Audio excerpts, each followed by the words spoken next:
UK में आपका पूरा बिजी शेड्यूल होते हुए भी आपने ये समय हमको दिया। पर्टिकुलरली आपका इससे नजर आता है कि आप पर्टिकुलरली कितने कंसर्न है, पर्टिकुलरली इंडिया के लिए भी, इंडिया के लोगों के लिए भी, और बांटना चाहते हैं आप जो भी आपके पास है, बांटना चाहते हैं। और आपके पहले वीडियो मैंने कुछ देखे और उससे मैं इतना प्रभावित हुआ, और मैं ये मेरी यही मनीषा थी कि ये जो नॉलेज है, पर्टिकुलरली काफी मिसकंसेप्शन रहे हैं कोरोना के बारे में, या कोविड-19 अभी जो उसको हम लोग ने आइडेंटिफाई किया है, डब्ल्यू वर्ल्ड हेल्थ ऑर्गेनाइजेशन ने, तो उसके बारे में काफी मिसकंसेप्शन है। तो हमने सोचा कि जो डायरेक्ट योद्धा है हमारा, जो जो कोविड से लड़ रहा है, आज की तारीख में जो लड़ाई हमारी कोविड के साथ चल रही है, तो जो सामने लड़ाई करने वाले, जो लड़ाई के मैदान में ऑलरेडी है, उनसे बात की जाए। और आज महाराणा प्रताप जी की जयंती है, तो ऐसे इसमें पर्टिकुलरली अगर आज सच माने में जो योद्धा है, उनसे अगर हम लोग बात करें, उन्हीं से ये सब क्लैरिटी ले, तो एक प्रकार से हम लोग महाराणा प्रताप जी की जयंती भी सेलिब्रेट करेंगे, और लोगों को एक्सप्लेन भी लोगों को भी कोविड के बारे में अवेयर करेंगे। और जितना अवेयर होगा उतना अपने लिए आसान होगा कोविड का वॉर अपने को जीतने के लिए। क्योंकि इसमें से जितने भी लोग हैं, वो सब लोग अपने इंडिया के जितने भी सिटीजन है, या पूरी दुनिया के जितने भी सिटीजन, हर एक किसी न किसी तरह से एक सोल्जर है, और किसी न किसी तरह से उसको ये लड़ाई लड़नी पड़ेगी। तो उसके लिए क्या क्या तैयारियां करनी है, क्या करनी है, मैं सोचा कि जो हमारे कमांडर है, उन्हीं से, जो जनरल है पर्टिकुलरली, और जो सामने लड़ रहे हैं, उनसे बात करें। तो हमारे पर्टिकुलरली हमारे लोगों के कुछ क्वेश्चंस थे, पर्टिकुलरली कुछ डाउट्स थे, मैं शॉर्ट में पूछूंगा। ये प्रोग्राम इस तरह से रहेगा, पहले हम लोग हमारे कुछ डाउट्स क्लियर करेंगे, उसके बाद में संग्राम जी खुद उनका 15 मिनट का एक सेशन उनका रहेगा, जिसमें वो कोविड के बारे में जो अपना जो सब्जेक्ट है उसके बारे में बताएंगे। तो पहला सर हमको एक डाउट पर्टिकुलरली एक आता है, क्या जो हम लोग मास्क लगाते हैं, और जो भी प्रोटेक्टिव इक्विपमेंट हमारे पास है, हैंड ग्लोव्स है, मास्क है, और जो सैनिटाइजर्स है, ये सफिशिएंट है हम लोग इसको इसके बचने के लिए? ये क्वेश्चन पहला हमारा था। राजेश जी, थैंक यू, मुझे आपने इस मंच पे बुलाया और आपके साथ सारे साथियों से मेरी बात करा रहे हैं आप, इसके लिए मैं आपका धन्यवाद देता हूँ। और महाराणा प्रताप सिंह जी को सादर प्रणाम करके, और राजपूताना के इतिहास के सारे राष्ट्रभक्त शूरवीरों को प्रणाम करके मैं आपके सवालों का जवाब देना चाहूँगा। जो आपका सवाल है, ये काफ़ी महत्वपूर्ण सवाल है। इसमें काफ़ी कन्फ्यूजन है लोगों में, क्योंकि हर कोई बता रहा है हमें टीवी से, सोशल मीडिया से, कि मास्क पहनो, सोशल डिस्टेंस रखो। तो इन चीज़ों पे ख्याल ये हमें रखना चाहिए कि सिर्फ मास्क पहनने से कोरोना से बचाव नहीं होने वाला है। इससे पहले हमें ये बात समझनी चाहिए कि कोरोना एक्चुअल में फैल कैसे रहा है। तो कोरोना ये हमारे सांस के माध्यम से फैल रहा है। कोई खांसता है या कोई छींकता है, तो उसमें से वो जो तुषार, जो फवारा निकलता है, उसमें से, उस सलावा के ड्रॉप से, इस ड्रॉप में कोरोना के वायरस है। और वो वायरस अगर हमारे सांस में चले जाते हैं, हमारे एयरवेज में चले जाते हैं, तो इस तरह से वो कोरोना का वायरस हमारे शरीर के अंदर आ जाता है। और जैसे वो अंदर आता है, हमारे श्वास की नलिका से वो हमारे रक्त में और पूरे शरीर में फैल जाता है। और कुछ दिनों के बाद ऐसे लोगों को लक्षण आना शुरू हो जाते हैं कोरोना के। तो ये दो तरीके से होता है। एक तो कोई खांस रहा है या छींक रहा है और हम उसके आजू बाजू में, बगल में चले जाएं, उसके काफ़ी करीबी संपर्क में चले जाएं, तो ऐसे हालात में ये हमें आ जाएगा कोरोना वायरस। और दूसरा जो मार्ग है कि ऐसे जहाँ जहाँ पर ऐसे लोगों का वास्तव्य है, जिनके शरीर में कोरोना है, और वो वहाँ पर जाते हैं, खांसते हैं, छींकते हैं, बात करते हैं, तो वो वहाँ पे जो चीज़ें हैं, जो ज़मीन है, वहाँ पर वो फैल जाता है। तो वो कुछ भी चीज़ हो सकती है, ये कंप्यूटर हो सकता है, टीवी हो सकता है, आप बस में चढ़े हो तो बस की सीट हो सकती है।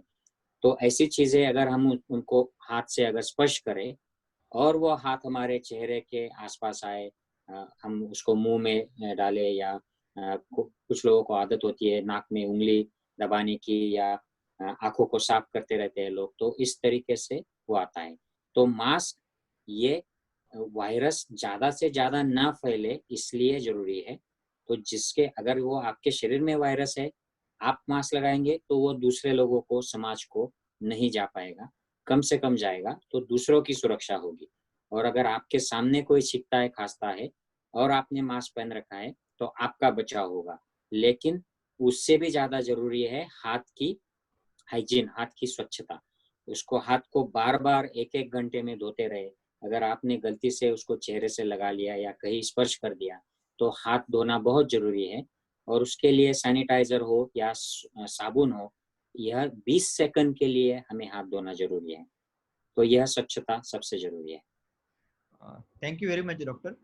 दूसरा मतलब ये तो क्लियर हो गया कि ऐसी एयर से ये फैलता नहीं है, अगर कोई छींकता है या करे ऐसा करेगा तो ही फैलेगा। नॉर्मल एयर से कितने भी पेशेंट हो, सिर्फ हवा से पास नहीं होगा ये, दैट इज। नहीं, नहीं, ये वायरस, कुछ लोगों की ये गलतफ़हमी हो रही है कि अगर बाजू के घर में वायरस है, कोई कोरोना का पॉजिटिव पेशेंट है, तो हमें रिस्क आ जाएगा। तो ऐसे रिस्क नहीं आएगी, क्योंकि वायरस उड़ता नहीं है। ये सिर्फ आपको, आप अगर वहाँ पे उनके करीबी संपर्क में आए या वो छींकते हैं, खांसते हैं और आप उस छींकने खांसने के 2 मीटर के करीबी अंतर में आप जाके सांस लेते हैं, तो आपको धोखा होता है। इसलिए ये डरने की ज़रूरत नहीं है कि हमारे बाजू वाले घर में कोई कोरोना का मरीज़ है या हमारे बाजू में हॉस्पिटल है, अस्पताल है या क्वारंटाइन सेंटर है। इन चीज़ों से हमें बिल्कुल डरने की ज़रूरत नहीं। मैं तो अभी यहाँ बैठा हूँ और मैं हॉस्पिटल में बैठा हूँ और मेरा बाजू में आईसीयू है, वहाँ पे कोरोना के बहुत सीरियस मरीज़ है, पेशेंट्स है, लेकिन हमें कुछ नहीं होता। हम तो उनके केबिन में भी जाते हैं, उनको चेक करते हैं, तो उससे ऐसे वायरस नहीं फैलता है। Thank you doctor. मतलब और मेरे ख्याल से मॉस्किटो बाइट से भी ये नहीं फैलता है। नहीं, मॉस्किटो बाइट से कोरोना का कोई भी वायरस, जो पहले के जो कोरोना वायरस थे, वो भी नहीं फैलते हैं और ये भी वायरस नहीं फैलता है। अभी ये वायरस सिर्फ एक शरीर से दूसरे शरीर, एक ही माध्यम से जाता है, खांसी और उसके जो ड्रॉपलेट्स निकलते हैं वैसे। बाकी और अन्य प्राणी, भारत के कोई भी प्राणी या कीटक इनके जरिए नहीं जाता है। काफी लोगों का एक डाउट है कि पर्टिकुलरली कोविड-19 क्यों बोला जाता है इसे, क्योंकि कोरोना वायरस तो मेरे ख्याल से पहले से है, इसको पर्टिकुलरली कोविड-19 बोला गया है। तो कोविड ये बीमारी का नाम है। कोरोना वायरस जो है ये पहले से ही, ये काफी 2-3 दशक से कोरोना वायरस हमें पता चला है और उसकी काफी सारी प्रजातियां हैं, जिसको हम स्पेसीज बोलते हैं।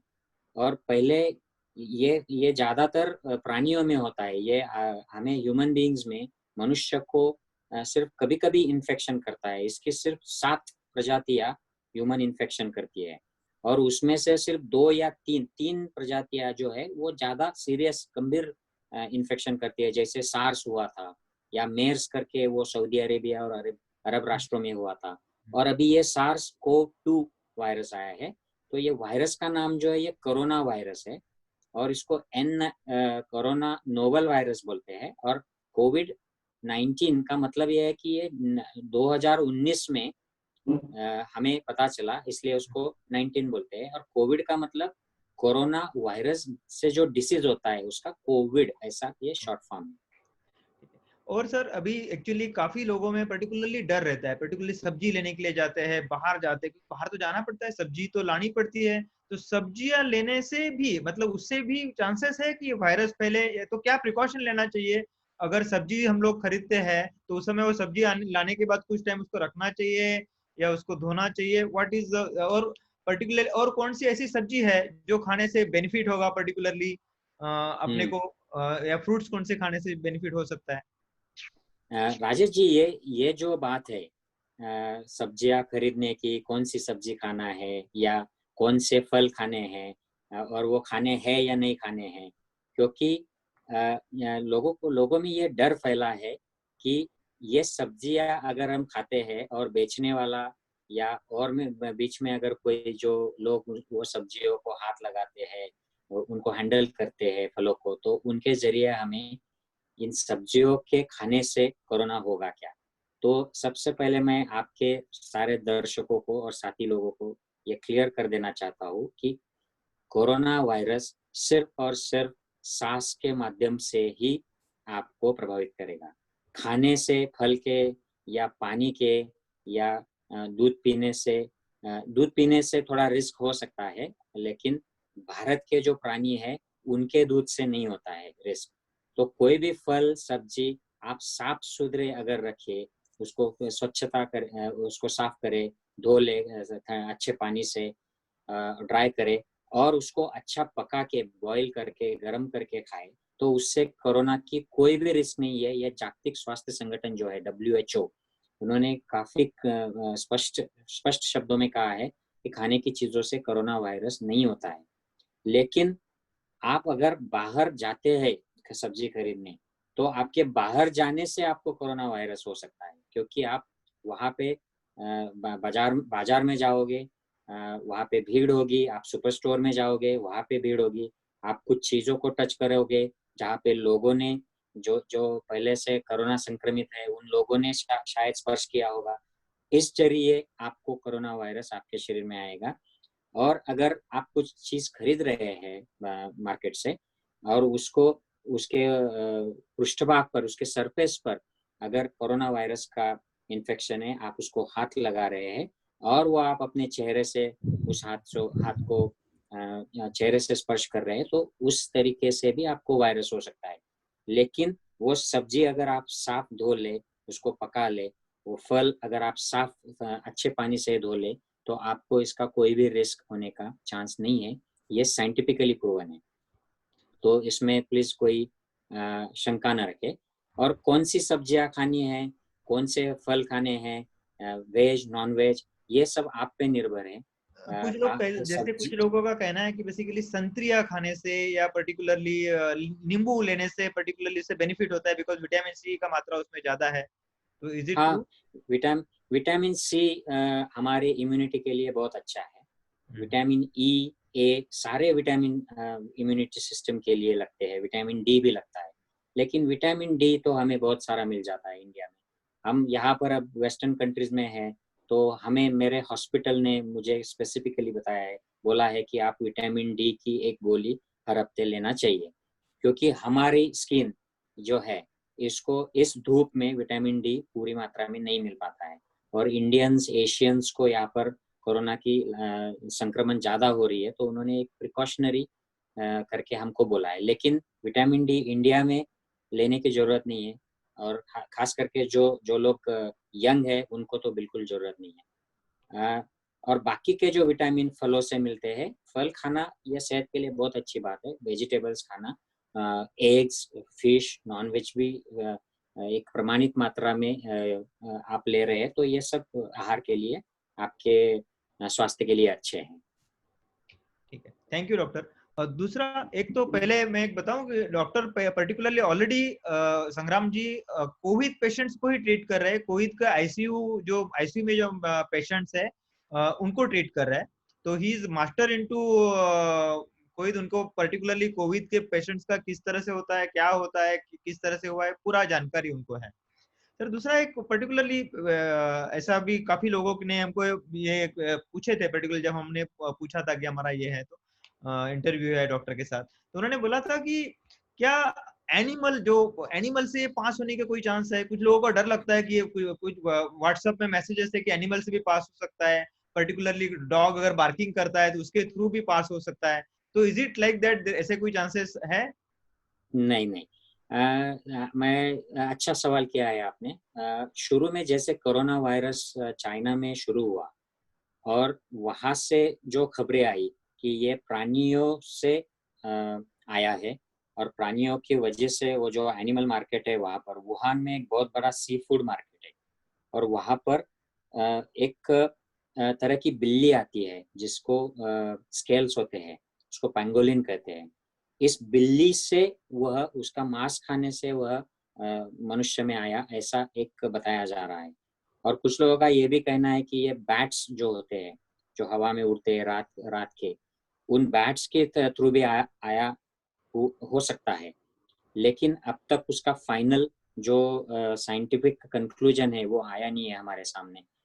तो ये कोरोना वायरस जो है एन जो 19 जो कोविड-19 जिसका बीमारी होती है, उस कोरोना वायरस का भारत में जो प्राणी है, खास करके हमारे जो घर के प्राणी है, बिल्ली या कुत्ता, इससे कोई संबंध नहीं है।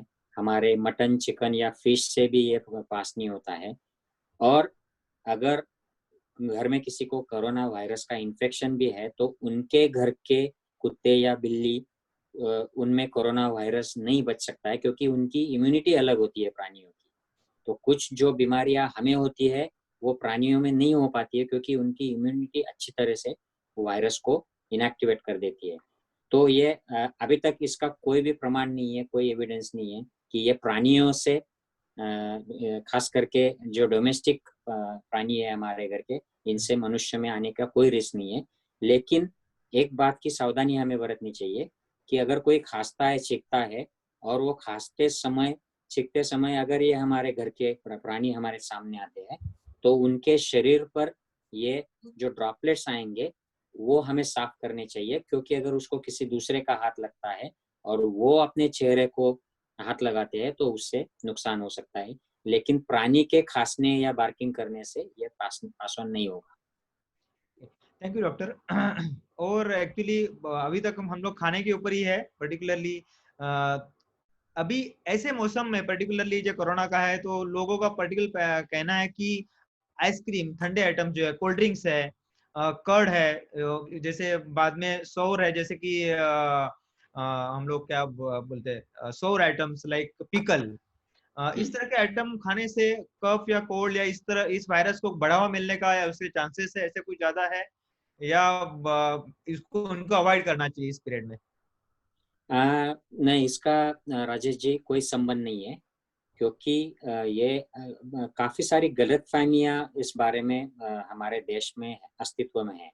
और लोगों को यह लगता है कि ठंडी चीजों की वजह से हमें वायरस आ जाता है, ये खांसी आ जाती है। खांसी या सर्दी जुकाम होने की वजह ये ठंडी चीज नहीं होती है, ये वायरस का इन्फेक्शन उसके जरिए आ जाता है, इसलिए हमें इन्फेक्शन होता है। और कोरोना वायरस ये ठंडी चीजों से हमें आने का कोई प्रमाण नहीं है, क्योंकि आप अगर साफ सुथरे ये पदार्थ खाते हैं, आइसक्रीम का अगर वो अच्छे क्वालिटी का है तो उसके जरिए आपको इन्फेक्शन होने का कोई चांस नहीं होता है। लेकिन अगर रास्ते का साफ नहीं है, उसका कोई हाइजीन नहीं किया हुआ है मेंटेन, ये चीजें खाए तो फिर उसके जरिए सर्दी खांसी होती है। लेकिन कोरोना इससे नहीं होगा, तो अगर आपको खाना है तो आप खा सकते हैं, इसके लिए कोरोना से डरने की जरूरत नहीं है। Thank you doctor. और एक बात थी पर्टिकुलरली, जैसे अभी काफी लोगों से मेरा जब बात होता है तो कुछ लोग के जैसे कहते हैं कि निकोटीन है, सिगरेट में निकोटीन है, निकोटीन कोरोना को मारता है। पर्टिकुलरली जो सिगरेट पीने वाले हैं उन्होंने मुझे बताया। और कुछ लोगों ने कहा कि थोड़ी मात्रा में हम अल्कोहल पियेंगे तो अल्कोहल से भी पर्टिकुलरली कोरोना को अपने को बेनिफिट ही होगा, अपना पावर बढ़ता है, बिकॉज उसमें कैलोरीज होती है। That is what. तो मैं बोला कि आपका डॉक्टर से क्लियर कर लेते हैं कि क्या पॉइंट है कि उससे, या पर्टिकुलरली अभी जब ये कोविड पीरियड चल रहा है तो हम लोग इन चीजों से बचना चाहिए कम से कम इस पीरियड में अपना इम्यूनिटी पर्टिकुलर बढ़ाने के लिए। ये मुझे पता था। जैसे एक फ्रांस में स्टडी प्रकाशित हुई थी, और फ्रांस में पेरिस के एक हॉस्पिटल ने बताया था कि उनके यहाँ पर कुछ माइल्ड सिम्टम जिन लोगों में है और जो कोरोना पॉजिटिव है, उन लोगों में जो लोग स्मोकिंग करते हैं या टोबैको के प्रोडक्ट यूज करते हैं उनका प्रमाण कम है। तो ये बहुत स्पेसिफिक ग्रुप था कि जिसमें माइल्ड टू मॉडरेट सिम्टम लक्षण थे, और उनमें इन लोगों का प्रमाण कम था। लेकिन इस स्टडी में ये नहीं बताया गया है कि जो लोग मर रहे हैं, जो ज्यादा गंभीर हो रहे हैं, आईसीयू हो रहे हैं, उनमें सिगरेट और अल्कोहल का प्रमाण ज्यादा है। तो ये विरोधाभास वाली दो बातें हैं। उनका उनका ऐसा मानना है कि शायद निकोटिन खाना, शरीर में लेना, और सिगरेट स्मोकिंग करना, ये दो अलग अलग बातें हैं। ये लोगों को पहले समझना चाहिए। सिगरेट पीने से आपके शरीर में जो बदलाव होते हैं और जो रिस्क पैदा होती है वो कोरोना के लिए काफी रिस्की होते हैं, खतरनाक होते हैं। तो आप सिगरेट का सिर्फ निकोटिन जो छोटा सा पार्ट है उसको पाने के लिए, और उसका जो बेनिफिट अभी तक प्रूव ही नहीं हुआ है, उसको लेने के लिए अगर आपके हृदय को, आपकी सांस नलिका जो उससे खराब हो जाएगी, रेस्पिरेटरी ट्रैक, और कोरोना का वायरस जब आएगा तो उसके लिए आप तो अच्छी जमीन उसके लिए पैदा करोगे। तो ये सारे रिस्क है, आपका हृदय उससे खराब होगा, आपके ब्लड वेसल्स खराब होंगे, और आपको अगर कोरोना इस हालात में आता है ऐसे लोगों में जो स्मोकिंग रेगुलर करते हैं, वो तो बहुत ज़्यादा खतरे में लोग होते हैं। हम आईसीयू में देख रहे हैं अभी, और हम सवाल जो पूछते हैं लोगों को कि भाई आप स्मोकिंग कितना करते हो, उनके रिलेटिव्स को पूछते हैं हम लोग कि ये स्मोकिंग करते थे क्या, और हमें पता चलता है कि ये ज़्यादा स्मोकिंग करते थे, इनके इसलिए उनका रिस्क ज़्यादा होगा। तो ये दो अलग-अलग बातें हैं। और पेरिस की जो स्टडी है, वो स्टडी जो कर रहे हैं उन लोगों ने ही ये वार्निंग दिया है कि हम निकोटीन के बेनिफिट्स टेस्ट कर रहे हैं। इसका मतलब ये नहीं है कि आप लोग स्मोकिंग शुरू करें या तंबाकू खाना शुरू करें। उन्होंने क्लियर वार्निंग दिया है। अब रही बात अल्कोहल की। अब अल्कोहल जो है ये तो डोनाल्ड ट्रंप वाली बात हो गई। मैं राजनीति में नहीं जाना चाहता हूँ, लेकिन डोनाल्ड ट्रंप जी ने प्रेस कॉन्फ्रेंस में, लाइव कॉन्फ्रेंस में, अपने जो स्पेशलिस्ट एक्सपर्ट एडवाइजर है डॉक्टर फॉसी, उनको पूछा कि ऐसी कोई दवा नहीं है जो अंदर ले ली और सब बैक्टीरिया वायरस को खत्म कर दे। तो ये अपने जो कुछ साथी है जो अल्कोहल का समर्थन करते हैं, वो ट्रंप साहब जैसी बात कर रहे हैं। तो अल्कोहल जो है, इससे हमारे बॉडी में जो डिस्टरबेंस होते हैं, खास करके लिवर, ब्लड वेसल और इम्यूनिटी, इनके जो चेंजेस होते हैं अल्कोहल की वजह से, इन चेंजेस की वजह से कोरोना वायरस के लिए एक सकारात्मक परिस्थिति पैदा होती है, वायरस के लिए, हमारे लिए नहीं सकारात्मक। और हम देख रहे हैं आईसीयू में भी जो लोग सीरियस होकर आ रहे हैं, उनमें काफ़ी सारे एडिक्शंस है, व्यसन है, वो अल्कोहल ज़्यादा लेने वाले हैं, स्मोकिंग करने वाले हैं। तो इन लोगों को आईसीयू के बाहर निकालने में बड़ी दिक्कत हो जाती है हम लोगों को। इनको बचाना भी कभी-कभी मुश्किल हो जाता है। तो आप अगर अल्कोहल का सेवन कर भी रहे हैं, तो कोरोना से बच जाएँगे, इस मानसिकता से, इस अंधश्रद्धा से मत करिए। आपके एन्जॉयमेंट के लिए कुछ सोशल ड्रिंकिंग कर रहे हैं, तो ठीक है, लेकिन कृपया भ्रम में न रहे कि इससे आपका बचाव हो जाएगा। Thank you doctor. और एक था जो पर्टिकुलरली एज वाइज, पर्टिकुलरली कौन से एज में इनसे ज्यादा खतरा है, और कौन सा एज वालों को ज्यादा बचना चाहिए, बचना चाहे तो फिर कैसे बचे? पर्टिकुलर इंडिया में डर काफी है लोगों में, तो हम उसके बारे में ह आपको एज वाइज हम परसेंटेज आपको ऐसा कुछ मालूम है या कुछ बता सकेंगे? यस, मुझे परसेंटेज मालूम है। हम लोग भारत में काफ़ी सारे जो हमारे मत होते हैं, हमारे डिसीजंस होते हैं, ये व्हाट्सएप यूनिवर्सिटी के सिलेबस पे आधारित करते हैं। काफ़ी सारे व्हाट्सएप के पोस्ट घूमते रहते हैं और हमें कुछ पता ही नहीं चलता है। तो आप अगर 20 साल से नीचे हो, तो आपको बिल्कुल रिस्क नहीं है। 20 साल के उम्र के नीचे अगर कोई है, तो उसका जो अदर रीज़न्स है, जो अलग-अलग कारणों से मौत होती है, जैसे ट्रैफिक एक्सीडेंट हो गया या कोई अलग इन्फेक्शन हो गया, तो उससे ज़्यादा रिस्क होती है, लेकिन कोरोना से बिल्कुल रिस्क नहीं होती है। आप 20 से 40 के बीच में हो और आपको कोई बीमारी बड़ी नहीं है, तो उसमें भी आप काफ़ी सेफ हो। ये तो काफ़ी अभी क्लियर हो गया है। 40 के नीचे हो तो आप बिल्कुल सेफ हो। आप अगर 40 से ऊपर हो, इंडिया में 40 से ऊपर जो लोग हैं और उनको अगर कुछ बीमारियाँ हैं, हाइपरटेंशन, डायबिटीज़, आप ज़्यादा स्मोकिंग करते हो, ज़्यादा अल्कोहल लेते हो, किडनी का प्रॉब्लम है, अस्थमे की शिकायत है, तो इन लोगों को रिस्क थोड़ा बढ़ जाता है। और स्पेशली इंडियंस में 50-55 के ऊपर के लोगों को और ज़्यादा रिस्क बढ़ जाता है। तो ये एज के हिसाब से है। हम तो इंडिया में सिर्फ 55 और 60 तक ही गिनते हैं, लेकिन यहाँ पर हम यूके में 90 के ऊपर, 85 के ऊपर क्या होता है, 75 के ऊपर क्या होता है, 65 के ऊपर क्या होता है, यहाँ से शुरू करते हैं। तो हमारे 90% जो लोग यहाँ पे जो कोरोना से मरे हैं, वह 65 प्लस है। और 65 के नीचे, 45 और 65 के बीच सिर्फ 10% लोगों की मृत्यु हुई है, और 45 के नीचे तो नगण्य है। तो हम लोगों को ये सोचना चाहिए। इस पर मैंने एक मेरे सोशल मीडिया पर एक वीडियो बनाया है कि क्यों इंडिया में कम आयु के लोगों में कोरोना का संक्रमण ज़्यादा हो रहा है, और उससे उसका प्रभाव क्यों हो रहा है, और लोग अपनी जान क्यों गंवा रहे हैं। इसकी अलग-अलग इसके कारण हैं, उस पर हमें सोचना चाहिए और काम करना चाहिए। ठीक है डॉक्टर, और एक एक्चुअली सवाल था। ये पर्टिकुलरली जब ये वायरस किसी को इफेक्ट कर लेता है, तो उसका इफेक्ट पूरा मतलब ठीक होने में, या उसका जो हाईएस्ट उसका जो इफेक्ट होता है, या ज्यादा से ज्यादा तकलीफ वो कितने दिन देता है, और कितने दिन में पूरी तरह से, जैसे कि बोला जाता है कि इसके ऊपर कोई खास मेडिसिन नहीं है, तो उसका पूरा इफेक्ट निकलने में कितना टाइम चला जाता है? मतलब एक बार किसी को वायरस हो गया समझो, मान लिया, तो उसको कितना दिन, मतलब कुछ लोग बोलते हैं 14 दिन, कुछ लोग 21 दिन बोलते हैं, तो व्हाट इज, आप उसमें अगर क्लेरिफाई करेंगे? तो ये बहुत निर्भर करता है आपकी सेहत कैसी है, आप कौन से एज ग्रुप के हो, आपकी उम्र क्या है। तो आप अगर फिट हेल्दी है, यंग है, तो आप 2 हफ्ते में बाहर आ जाते हैं। मैक्सिमम लोग 2 हफ्ते में इसके बाहर आ जाते हैं। और कैसे आते हैं? अगर इसको मेडिसिन ही नहीं है तो ये वो लोग बाहर कैसे आते हैं? तो हमारी जो नैसर्गिक प्रतिकार शक्ति है उसकी वजह से आते हैं। हमारी जो शरीर के पेशी है, जो इस वायरस के खिलाफ लड़ती है, एंटीबॉडीज तैयार करती है, इससे वायरस इनएक्टिवेट होता है और धीरे धीरे 2 हफ्ते में हम इसके बाहर आ जाते हैं। और ज़्यादातर लोगों को जो वायरस से संक्रमित होते हैं, 90% के ऊपर जो लोग हैं, इनको कोई भी नहीं लक्षण नहीं दिखते हैं। ये बिना लक्षण, असिम्प्टोमेटिक कैरियर हम इसको बोलते हैं। तो आपको वायरस तो है लेकिन कुछ भी नहीं होगा था। इसका मतलब ये है कि आपकी प्रतिकार शक्ति इस वायरस को इनएक्टिवेट करने में कामयाब हो गई है। तो 14 दिन में बाहर आएंगे अगर आप फिट है और सब कुछ ठीक रहा।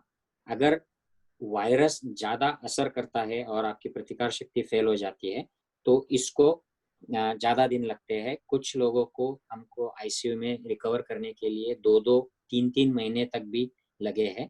लेकिन ये निर्भर करता है आप कौन से स्टेज में हो और आपको किस प्रकार की सुविधा मिलती है। तो कभी-कभी 2-3 महीने भी लग जाते हैं।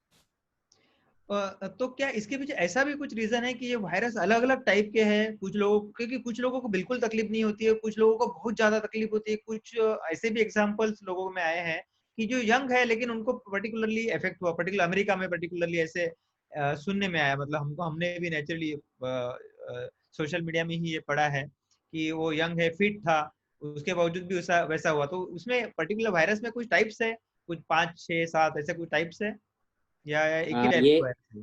राजेश जी, ये जो करंट वायरस है, कोरोना वायरस, ये काफ़ी स्टेबल वायरस है। तो इसके जो गुणसूत्र होते हैं आरएनए, इसमें बदलाव ज़्यादा नहीं दिखाई दे रहा है।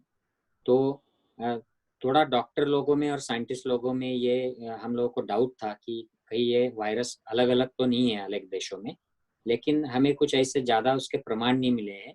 थोड़ा-सा बदलाव हो सकता है, लेकिन अभी तक ऐसी कोई बात सामने नहीं आई है। और इसका असर अलग-अलग लोगों में, अलग-अलग देशों में बिल्कुल डिफरेंट दिखाई दे रहा है। इसका कारण ही ये है कि हमारी जो लाइफ़स्टाइल है, हमारी जो हेल्थ का स्टेटस है, हेल्थ सर्विसेज़ जो अवेलेबिलिटी है, तो हम लोग यहाँ पर 70 साल, 75 साल के लोगों को आराम से बचा रहे हैं।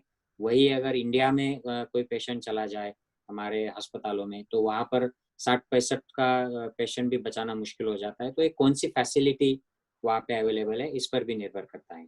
और आपकी प्रतिकार शक्ति, लेकिन क्षमता क्या है, उससे। इंडिया में भी अगर कोई 75 80 85 का आदमी और फिट है, और एक्सरसाइज भी रेगुलर कर रहा है, तो मेरे ख्याल से ही कैन आल्सो भी सर्वाइव, इसको भी कोई खास तकलीफ नहीं होगी। बिल्कुल, इसमें आपको वायरस कितना मिला है, वायरल लोड कितना आपके शरीर में आया है और आपकी प्रतिकार शक्ति कैसी है, आपका हृदय और जो आपके जो फेफड़े हैं, लंग्स, ये किस तरह काम करते हैं, इससे आप 100 प्लस के भी कुछ लोग कोरोना से बाहर आए हैं। तो ये इसका कोई ऐसा जनरल रूल नहीं है, लेकिन जो लोग कमज़ोर हैं, उनको ज़्यादा उससे रिस्क होता है। डॉक्टर, पर्टिकुलरली यहाँ पर एक homeopathic medicine, particular arsenic album करके है, वो काफी चल रहा है, उससे काफी बेनिफिट होगा और उससे अपना इम्यूनिटी सिस्टम काफी स्ट्रांग होगा। तो ऑलमोस्ट मतलब ये लोगों को कंसेप्ट है कि भाई ये ले लिया तो काफी अपना इम्यूनिटी सिस्टम बढ़ जाएगा और हम लोग बच जाएंगे, एटलीस्ट इम्यूनिटी तो काफी बढ़ेगा। प्लस आयुष अपना जो डिपार्टमेंट है मेरे ख्याल से गवर्नमेंट का, उसने कुछ, उन्होंने कुछ काढ़े भी बताए हुए हैं, तो उससे कितना बेनिफिट होगा, और हाँ, इस उससे बचाव होगा या इम्यूनिटी सिस्टम में सिर्फ फायदा होगा? राजेश जी, अभी ये जो होम्योपैथी की जो दवा भारत के मीडिया में और सोशल मीडिया में चल रही है, ये भारत छोड़ के और कहीं नहीं हो रहा है। और हर्बल मेडिसिन यानी कि ये जो काढ़ा जो आयुष बता रहा है, ये भी भारत छोड़ के और कहीं नहीं हो रहा है। इसका मतलब ये नहीं है कि भारत में जो हो रहा है वो गलत हो रहा है, लेकिन मैंने इस विषय पे एक वीडियो भी रिलीज किया था, क्योंकि ये काफी ज्यादा चल रहा था और अभी भी चल रहा है। तो मैंने इसका काफी रिसर्च किया सारे इंटरनेट पे, और जो डेटाबेसेस मेडिकल रिसर्च है उसमें मैंने इंफॉर्मेशन के लिए सर्च किया। तो कोई भी ऐसी दवा का कोई एविडेंस कोरोना में भी नहीं है, और इसके पहले जो कोरोना हुए थे उनकी बीमारियों में भी नहीं है कि ये प्रतिकार शक्ति बढ़ाते हैं और इसकी वजह से हमारी जो सांस की समस्याएं है या कोरोना जैसी बीमारियां इनमें ये उपयुक्त है, ऐसा कोई शास्त्र मतलब साइंटिफिक एविडेंस नहीं है। तो मुझे पता नहीं है कि ये लेने से लोगों को एक साइकोलॉजिकल बेनिफिट तो होगा, लेकिन एक्चुअल में कुछ बेनिफिट होगा या नहीं, ये मुझे पता नहीं है। ठीक है। और पर्टिकुलरली एक दूसरा एक हमारा ये था कि जो पर्टिकुलरली किसी को वायरस इसका हो जाता है, इफेक्ट कर लेता है वायरस, तो उसको वापस वायरस ठीक होने के बाद, मतलब वो उसको वायरस हो गया और ठीक भी हो गया, तो उसको क्या फिर से वायरस अटैक करेगा या वो ऑलरेडी इम्यून हो जाएगा? ये ऐसे हो रहा है कई देशों में कि एक बार वो कोरोना की बीमारी से बाहर आ गए और फिर उन्हें और फिर से कोरोना के लक्षण दिखाई देते हैं या उनका कोरोना का टेस्ट फिर से पॉजिटिव आता है। तो जो साइंटिफिक जो इसका लॉजिक है कि एक बार जिसे कोरोना का वायरस हो गया है और इम्यूनिटी डेवलप हो गई है, उन्हें फिर से वही कोरोना वायरस का इन्फेक्शन होने के चांसेस ना के बराबर है। और अगर हो भी गया तो वो उनकी इम्यूनिटी क्योंकि जानती है इसके अगेंस्ट कैसे फाइट करना है, तो उनको सीरियस बीमारी होने के चांसेस नहीं है।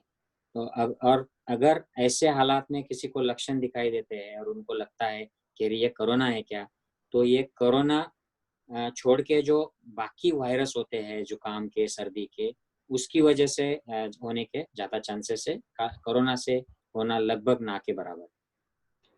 ठीक है डॉक्टर, और एक पर्टिकुलरली क्वेश्चन था। ये मेनी वायरस, जैसे कि काफी वायरस हर साल सीजनल पर्टिकुलर आते हैं, सीजन आता है और निकल जाते हैं, तो ऐसा चांसेस है कि ये अपने आप निकल जाएगा? ऐसे चांसेस साइंटिस्ट को लगता है कि ऐसे ही ये वायरस निकल जाएगा? क्योंकि मैं आपका ज्यादा टाइम ले रहा हूँ, क्योंकि बाद में आपका सेशन है, तो आखिर के 2 सवाल अभी बचे हैं, उसके बाद में।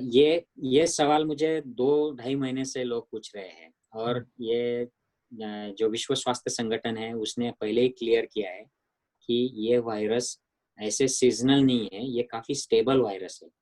और इसका जो इनएक्टिवेशन है वो 70 डिग्री सेल्सियस को होता है। तो लोगों को लग रहा था कि समर आएगा, धूप निकलेगी तो ये वायरस इनएक्टिवेट हो जाएगा। भारत में तो नहीं हुआ है, कोई किसी भी अरब राष्ट्र में नहीं हुआ है। तो ये सीजनल वायरस नहीं है, ये कुछ देर रहने वाला है। और जब तक इसके वैक्सीन नहीं निकल जाता या अच्छा उसका उस पर काम करने वाली दवा नहीं निकल जाती, या लोगों में हर्ड इम्यूनिटी अच्छे से डेवलप नहीं हो जाती, अब तक के अनुमान से तो ऐसे लग रहा है कि ये कुछ महीने और रहने वाला है। तो वैक्सीन के कुछ चांसेस है डॉक्टर कि अभी सितंबर अक्टूबर में कुछ जैसे न्यूज आती है कि वैक्सीन निकल आएगा, इवन पुणे में कुछ लेबोरेटरी से वैक्सीन बन रहे हैं ऑलरेडी, तो we can keep some hope कि अभी वैक्सीन आने के चांसेस है या उसके और टाइम लगेगा उसमें? वैक्सीन तो पक्का आएगा, लेकिन वैक्सीन कहीं पे बन नहीं रहा है अभी तक। अभी सिर्फ ट्रायल चल रहे हैं, और 1-2 जगह पर फेज 1 ट्रायल भी सक्सेसफुल हो गए, लेकिन उनको फेज 2 ट्रायल अभी करने बाकी है। और फेज 2 ट्रायल के बाद उसको अप्रूवल मिलेगा और फिर मैन्युफैक्चरिंग शुरू होगा। तो कम से कम ईयर एंड उसको लगने वाला है, या फिर अर्ली नेक्स्ट ईयर 2021 में आएगा। उसके पहले अगर कोई जादू होती है तो आएगा, लेकिन मुझे नहीं लगता इतने जल्दी वो आएगा, क्योंकि वैक्सीन बनने की एक प्रक्रिया होती है, उसमें सेफ्टी देखना होता है और इफेक्ट भी देखना होता है। सिर्फ बनाकर मार्केट में रिलीज कर दिया और उसका असर नहीं आया तो वो लोगों के जीवन से खिलवाड़ हो जाएगा। Thank you doctor. और पर्टिकुलरली अभी जैसे कि योगा होता है, पर्टिकुलर कपालभाति है, और काफी श्वसन के काफी क्रिया इंडिया में और काफी लोग इजीली कर सकते हैं, तो उससे कितना बेनिफिट होगा? क्या उससे फायदा होगा? पर्टिकुलरली ये जो कपालभाति है या अनुलोम विलोम है, इस तरह के जो एक्सरसाइज है जो पर्टिकुलर लंग को बेनिफिट देते हैं, काफी उसमें तो वो वैसे करने चाहिए, वो उससे बेनिफिट होगा लोगों को पर्टिकुलर इम्यूनिटी सिस्टम बढ़ाने के लिए? बिल्कुल करने चाहिए। योग, प्राणायाम ये तो एक प्रकार का व्यायाम है, ये और भी अलग अलग अलग तरीके के व्यायाम होते हैं। कुछ ब्रीदिंग के एक्सरसाइजेस फिजियोथेरेपिस्ट लोग बताते हैं। ताई ची होता है, रनिंग है, कोई भी आप कुछ भी व्यायाम, एरोबिक्स कर लीजिए, सिंपल रनिंग कर लीजिए। तो किसी भी एक्सरसाइज से बॉडी का फिटनेस बना रहेगा। बॉडी के जो मसल्स है, इंक्लूडिंग आपके जो चेस्ट मसल है, फेफड़ों को मदद करने वाले मसल, ये अच्छे रहेंगे। और खास करके प्राणायाम जो है वो फेफड़ों के मसल्स, जो आजू बाजू के मसल है सब, इनको अच्छा सा एक्सरसाइज देते हैं। तो ये करना अच्छी बात है। इस सारी एक्सरसाइज, कोई भी आप एक्सरसाइज करें, सिंपल वॉकिंग भी करेंगे तो उससे इम्यूनिटी बढ़ेगा। योग प्राणायाम तो एक एक्सरसाइज है, उससे तो डेफिनेटली फायदा होगा। जो जो लोग कर सकते हैं घर, और घर बैठे किया जा सकता है, इसको कहीं बाहर जाने की जरूरत नहीं। आप यूट्यूब खोल लो, आपको सैकड़ों हजारों वीडियोस मिल जाएंगे, और आसान से आसान है, कोई भी कर सकता है। Doctor thank you very much, आपका आपने टाइम दिया, और काफी हमारे जो दर्शकों के पर्टिकुलर सवाल थे, काफी हमारे वर्कर्स भी, लेबरर्स भी, उनके काफी जो डाउट्स आपने क्लियर किए। तो मैं चाहूंगा कि आपका जो सेशन है पर्टिकुलरली आप अभी वो स्टार्ट करें, तो वो सेशन भी सुनने के लिए सभी लोग उत्सुक है। जो आपका जो सेशन है अभी, मैं रिक्वेस्ट करूंगा कि you should start the session. Thank you Rajesh ji, मुझे भी बड़ा अच्छा लगा आपके सारे सवालों का जवाब देते हुए। मैं ज़्यादा बात नहीं करूँगा, 1-10 मिनट तक आपको मेरे मन में क्या आता है कोरोना के बारे में, मैंने क्या सीखा है, और लोगों ने क्या करना चाहिए। एक कोरोना में काम कर रहा एक एक्सपर्ट डॉक्टर, स्पेशलिस्ट डॉक्टर, इस मायने में मैं आपसे कुछ चीज़ें, कुछ पॉइंट्स शेयर करता हूँ। सबसे बड़ा जो मुद्दा है कि कोरोना ने सिर्फ गरीब देशों को ही नहीं, लेकिन अमीर देशों को भी एक उनको बेनकाब कर दिया है। उनके स्वास्थ्य सेवाओं को, स्वास्थ्य संगठनों को बेनकाब कर दिया है। अमेरिका जैसा बलशाही देश, जो अपने बलबूते पूरी दुनिया पर राज करता है, लेकिन कोरोना ने अमेरिका हो या इंग्लैंड हो, फ्रांस हो, ये सब देशों को अपने घुटनों पर बैठने के लिए मजबूर कर दिया है। तो ये काफ़ी बड़ा लेसन है, काफ़ी बड़ी सीख है कोरोना से, कि आप लोग चाहे कितने भी बड़े हो जाओ, आप मंगल पर यान भेजो, आप चांद पर शायद आपका शटल, डेली शटल शुरू हो जाए, लेकिन आप, आपकी स्वास्थ्य सेवाएं जो सामान्य व्यक्ति के लिए अगर करने में सफल नहीं है, तो आपका ये चांद और मंगल ये जो शुरू है, इससे कुछ फायदा नहीं होने वाला है। आप अगर आपके सामान्य नागरिकों को बचा नहीं पा रहे हैं, तो इसका कोई मतलब नहीं है। और हमारे देश के लिए भी ये बहुत बड़ी सीख है। हम भी मंगल और चांद की बातें करते हैं, और दूसरी तरफ हमारे देश में लोग रास्ते पर चल रहे हैं और अपनी जान गंवा रहे हैं। और जो प्रेग्नेंट महिला है वो रास्ते पे डिलीवरी कर रही है और उसके बच्चे को साथ लेके वो चल। तो ये बहुत बड़ी सीख हमारे सारे स्वास्थ्य संगठनों को, सारे देशों को है, अमेरिका से लेकर हमारे भारत जैसे विकसनशील देशों के लिए। दूसरी सीख जो है, ये हमारी वैयक्तिक लेवल पर है, पर्सनल लेवल पर। जैसे ही कोरोना शुरू हुआ राजेश जी, आपको याद होगा कि लोग, हम जैसे डॉक्टर लोग डर गए कि अरे ये मुझे तो नहीं होगा। हाँ। और इसी तरह हर एक सामान्य नागरिक भी डरा हुआ है कि ये मुझे हो जाएगा। और हम लोग काफी बताने की कोशिश कर रहे हैं सारे माध्यमों से। हर देश के जो प्रधानमंत्री होते हैं, प्रेसिडेंट होते हैं, वो लोगों को आश्वस्त करने का प्रयत्न कर रहे हैं, लेकिन लोगों के मन में एक डर है, और ये डर है कि ये मुझे हो जाएगा क्या। और जैसे ये डर आया तो लोग ढूंढ रहे हैं कि इसके लिए कुछ भी दवा है क्या, इसके लिए मैं इससे बचने के लिए कुछ कर सकता हूँ क्या। और लोगों ने एक्सरसाइज करना शुरू कर दिया है, लोग सब्जियां ढूंढ रहे हैं, लोग फल ढूंढ रहे हैं, लोग विटामिन की टैबलेट्स ढूंढ रहे हैं। जिनका ब्लड शुगर, ब्लड प्रेशर का प्रॉब्लम है, वो लोग मेरा ब्लड शुगर कंट्रोल में कैसे आए, ब्लड प्रेशर कैसे आए, मुझे शांति मिले इसलिए मैं क्या करूँ, मेरी इम्यूनिटी कैसे बढ़े, मेरे फैमिली को कैसे प्रोटेक्ट करे, हाथ धोना शुरू किया, अच्छी आदतें शुरू की। तो मेरा सवाल है, क्यों भाई ये पहले जरूरी नहीं था क्या, कोरोना के पहले ये सब करना। आप एक्सरसाइज अभी आप आज जब लोग बताते हैं डॉक्टर लोग कि आपका अगर वेट ज्यादा है, आपको ओबेसिटी है, तो आपको रिस्क ज्यादा है, आप अब वेट चेक कर रहे हो, पहले नहीं कर सकते थे। तो ये हम खुद बेनकाब हो गए कि हम खुद को अनफिट महसूस कर रहे हैं कि मैं बच पाऊंगा या नहीं बच पाऊंगा।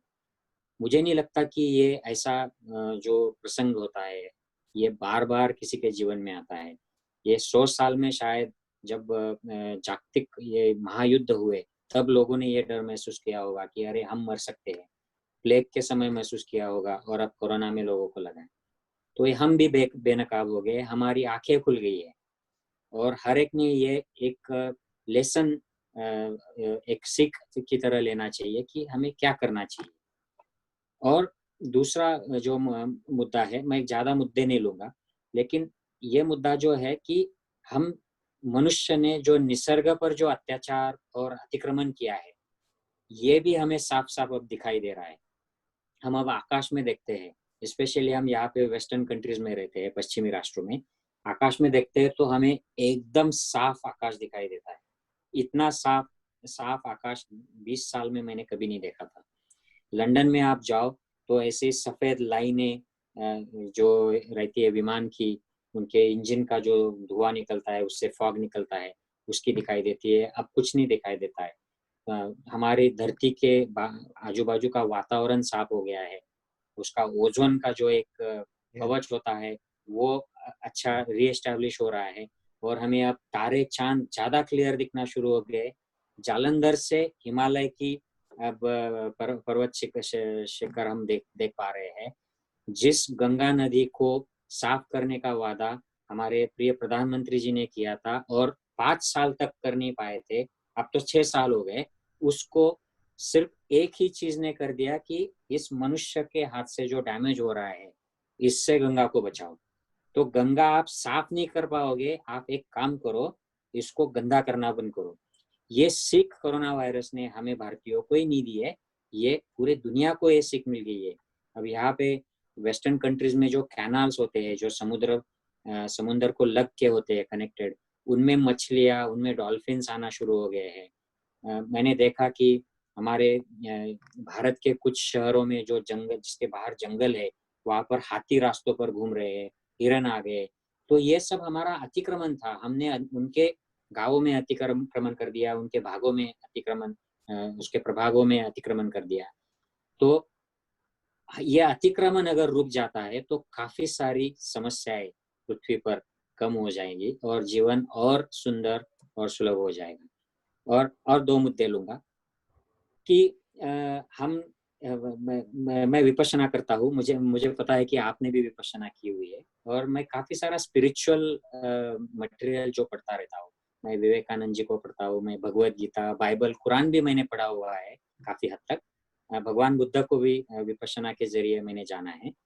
और हमारे पुराने शास्त्रों में, पुराणों में, वेदों में और बुद्धा की वाणी में एक कंसेप्ट है, संकल्पना है, जो हम लोगों को आज काफी अच्छे से रिलेट होती है। उसे कहते हैं मरणानुपस्सना। और हमारे पुराने संतों ने कहा है कि जब हम, ये मराठी जो वारकरी पंथ के संत है, उन्होंने भी ये काफी जगह पर कहा है, लेकिन हम पढ़ते नहीं है और उस पर सोचते भी नहीं है। हम सिर्फ ये भजनों में आता है, हम भजन गाते हैं, सुन लेते हैं, लेकिन उस पर सोचते नहीं है। ये मरणानुपस्सना जो बोली है कि आप हर घड़ी जब जब आपको ख्याल आए तब इस बात की तैयारी करो, अगर मुझे आज मृत्यु आ जाती है, मेरा मरण आ जाता है, तो मैं उसका सामना कैसे करूंगा। तो हमें ये सोचना चाहिए कि अगर मैं आज कोरोना से मरता हूँ तो मैं तैयार हूँ कोरोना से मरने के लिए। अगर ये आ जाती है तो मेरा मन समता में रहेगा, मेरा मन बैलेंस रहेगा, नहीं रहेगा तो मैंने क्या करना चाहिए और मैं ये कब करने वाला हूँ। अगर मुझे आज मृत्यु आ गई तो मैं ये कब करूंगा। तो ये मरणानुपस्सना जो है, मुझे बार बार इसके बारे में खास करके शुरू में ख्याल आया और मैं खुद पर काम करता रहा, खुद के अंदर जाता रहा। मैं आज भी जाता हूँ अंदर और खुद को झांकता रहता हूँ कि मेरे मन में क्या है, कितना मैल है, मैं कितना अस्वस्थ हूँ, कितना अस्थिर हूँ। और अगर इस पर मैं आज काम नहीं करूंगा और अगर कोरोना से मर गया तो मुझे तो दूसरा जीवन मिलेगा नहीं, मिलेगा कि नहीं पता नहीं।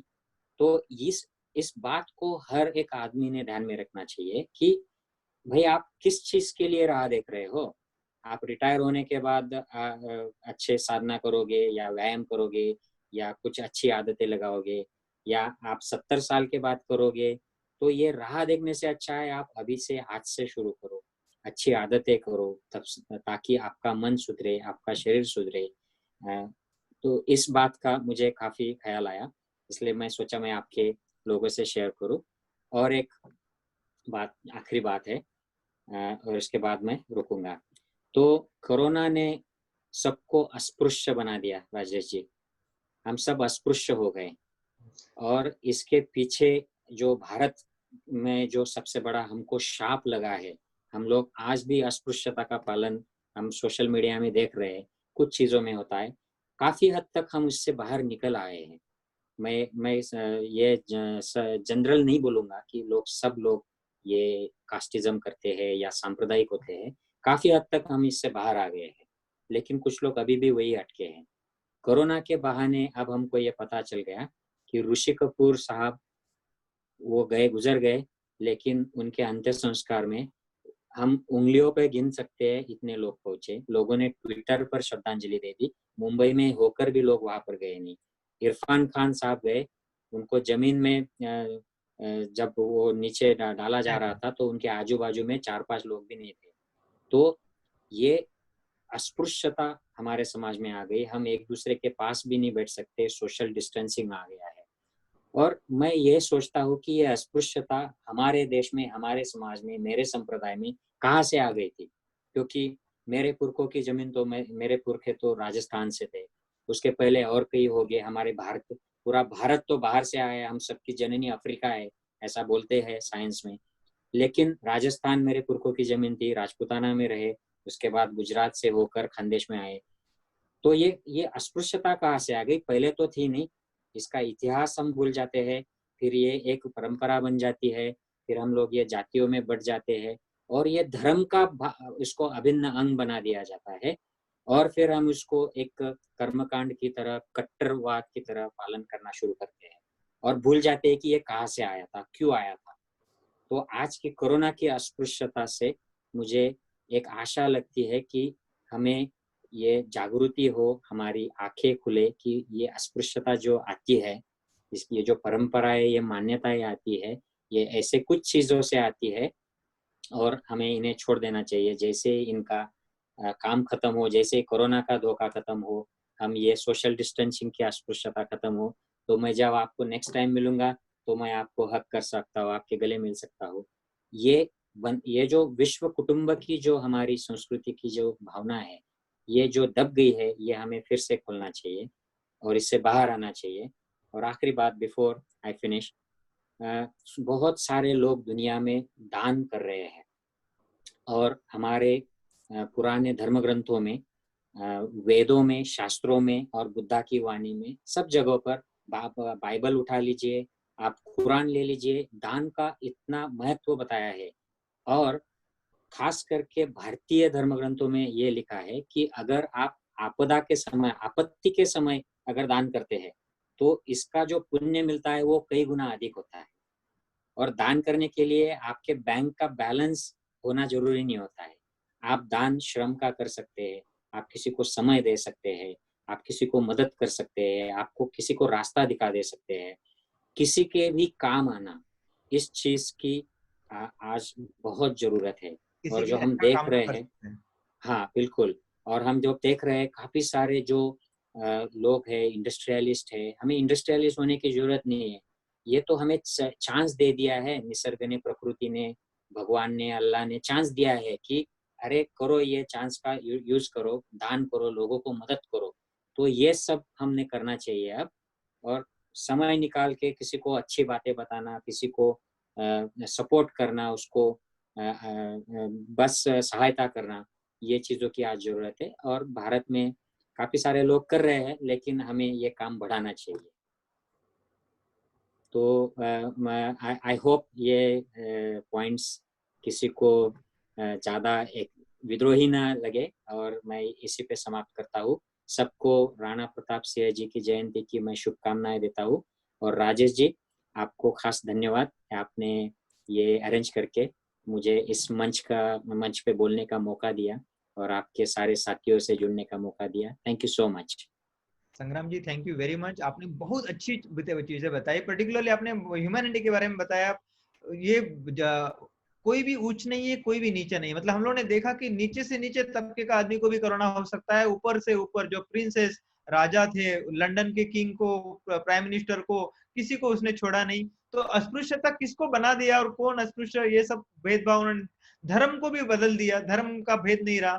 हो सकता है कि शायद ये कोरोना के बाद वाला जो टाइम रहेगा, उस समय हम लोग ये संप्रदाय के बाहर और सिर्फ धर्म के ऊपर रहेंगे, क्योंकि धर्म तो सबके लिए एक ही है। धर्म तो हम लोग ने उसके अलग अलग अलग संप्रदाय ने उसका अलग अलग मतलब बनाया, अदरवाइज धर्म तो एक ही है। तो एक ही धर्म लेके सब लोग, हम लोग साथ में भारत को भी इकट्ठा स्ट्रांग बना पाएंगे और दुनिया को भी स्ट्रांग बनाएंगे। तो मैं फिर से विनती करूंगा, फिर से आपसे थैंक यू कहना चाहूंगा कि आपने अपना समय दिया, और सिर्फ डॉक्टरी नॉलेज ही नहीं दिया, तो पर्टिकुलरली आदमी को जीने का तरीका भी सिखाया, बताया भी। तो thank you very much once again, and मैं आपका बहुत शुक्रगुजार हूँ। तो इसके साथ ही हम लोग ये सेशन क्लोज करेंगे। Thank you. Thank you, take care, bye bye.